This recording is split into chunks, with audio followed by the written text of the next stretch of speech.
Je m'appelle Iris et jusqu'à l'âge de 10 ans, j'ai toujours eu une enfance parfaite, avec des parents parfaitement normaux. Puis un jour, maman a soudain décidé de devenir religieuse et elle a totalement perdu la tête. Soudain, je n'avais plus le droit de lire quelque chose qui contenait le mot magique. J'ai commencé à sortir les livres d'Harry Potter en douce de la bibliothèque et je les ai cachés sous mon oreiller. Mais un jour en sixième, je suis rentrée pour trouver maman en train de faire un feu. Et à mon horreur, j'ai vu mes livres par terre. Je t'ai dit que je ne voulais pas que tu lises des manuscrits diaboliques. Viens ici et jette-les au feu. Tu es folle, maman. Je ne vais pas les brûler. Je n'ai qu'à sauver ton âme alors. Et après ça, elle les a tous balancés dans le feu. J'ai dû utiliser tout mon argent de poche économisé pour acheter de nouveaux livres à la librairie. Mais en cinquième, maman est devenue complètement folle. Papa nous a emmenés à une fête chez son patron. Et peu de temps après, j'ai remarqué que maman n'était pas dans la pièce. Je suis allée la chercher et je l'ai trouvée dans le bureau en train de couper un tableau avec un cutter. Maman, qu'est-ce que tu fais? Cette peinture est diabolique. Je peux sentir la présence du diable dedans. Il s'est avéré que la peinture diabolique valait une fortune. Papa n'a pas été seulement viré, mais il a aussi été poursuivi en justice. Il a dit qu'il ne pouvait plus supporter maman et il est parti pour de bon. J'étais furieuse contre maman. Mais je ne pouvais pas l'être pendant longtemps parce que le lendemain, elle a annoncé qu'elle était enceinte.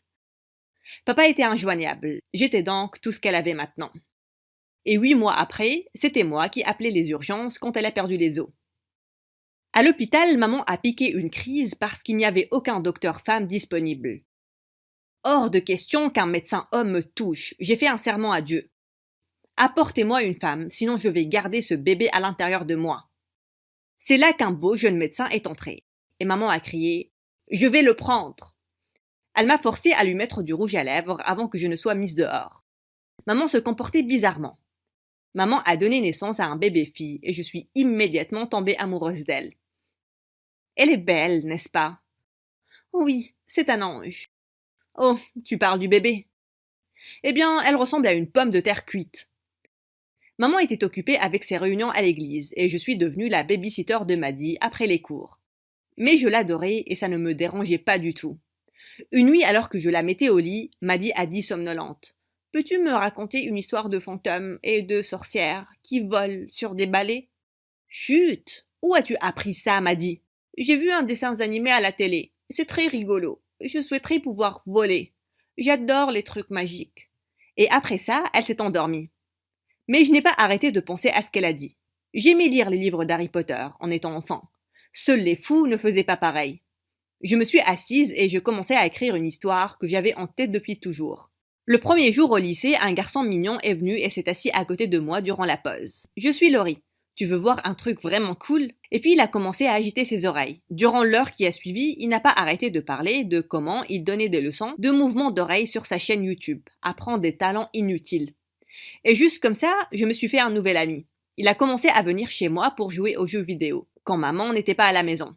Une fois, elle est rentrée plus tôt que prévu. Et pauvre Laurie, il a dû se cacher durant 2 heures avant qu'il ne puisse rentrer. Maman aurait perdu la tête si elle avait trouvé le garçon à la maison. Une nuit, j'avais planifié de dîner avec Laurie, mais je n'avais pas pu trouver de babysitter. J'ai donc emmené Maddy avec moi. Pendant qu'elle mangeait sur une chaise haute, elle a soudainement pointé quelqu'un du doigt. « Regarde, c'est maman !» Je me suis tournée pour voir un couple à une table et j'ai ri. « Ce n'est pas ta maman, bébête, c'est ma maman. » Je me suis tournée de nouveau et cette fois-ci, j'ai clairement vu le visage de la femme. Quoi? Cette femme avec de longues jambes qui donnait des fraises à un homme était maman? Oh, tu sais ce mec avec qui elle est? C'est notre prof de chimie. Après avoir mis Maddy au lit cette nuit-là, j'ai attendu que maman rentre. Elle a sursauté de surprise quand elle m'a vue. « Bon sang, pourquoi tu es toujours réveillée, Iris ?»« Maman, enlève ton manteau. »« Quoi? Pourquoi tu te comportes si bizarrement ?» J'ai dit « enlève ton manteau. » N'utilise pas ce ton avec moi. Dieu déteste les enfants malpolis. Maintenant va au lit. Il déteste aussi les menteurs. Et après ça, j'ai commencé à tirer son manteau. Elle m'a poussée et on a atterri par terre. Tu avais un rencard avec mon prof. Je t'ai vu. Donc, tu fais semblant d'aller à l'église, de négliger tes enfants, et au lieu de ça, tu vas à des rencarts. Tu es vraiment une hypocrite, maman. Comment peux-tu m'accuser comme ça? C'est là que Maddy est entrée et qu'elle nous a fixés. Maman, tu as l'air énervée. Comme la mauvaise sorcière du livre. Tu t'en rappelles, Iris? La quoi? J'ai été punie durant une semaine pour avoir lu des livres pareils. Mais si maman pensait que je gobais ses mensonges, elle avait vraiment tort. J'allais l'attraper de nouveau, et cette fois-ci, j'allais prendre des photos. De nuit après, alors que je griffonnais mon histoire, j'ai entendu un tapotement sur ma fenêtre. C'était Laurie, et je l'ai laissé entrer. Je ne t'ai pas vu depuis 2 jours, et je devenais fou. Regarde ce que j'ai pour toi. J'ai presque crié quand j'ai vu son cadeau.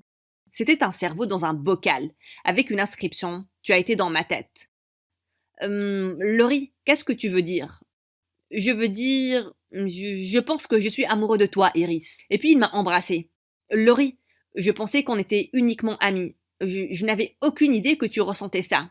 Tu te moques de moi. Je me suis cachée durant des heures loin de ta mère dérangée. Tu as ramené ta sœur capricieuse à notre rencard, et je n'ai rien dit. Pourquoi je supporterais ta famille de fous si je ne t'aimais pas? Parce qu'on est amis. Je ne savais même pas que c'était en rencard. Et ma sœur n'est pas capricieuse. Je pense que tu dois partir maintenant. Mais avant qu'il ne puisse le faire, la porte s'est soudainement ouverte et maman s'est ruée à l'intérieur. Elle a chassé Laurie à travers la fenêtre avec un balai. Espèce de fille impudique. Dès que tu auras ton bac, je vais t'envoyer dans un couvent pour devenir nonne. Prends ces perles et implore le pardon. Je n'ai rien fait de mal.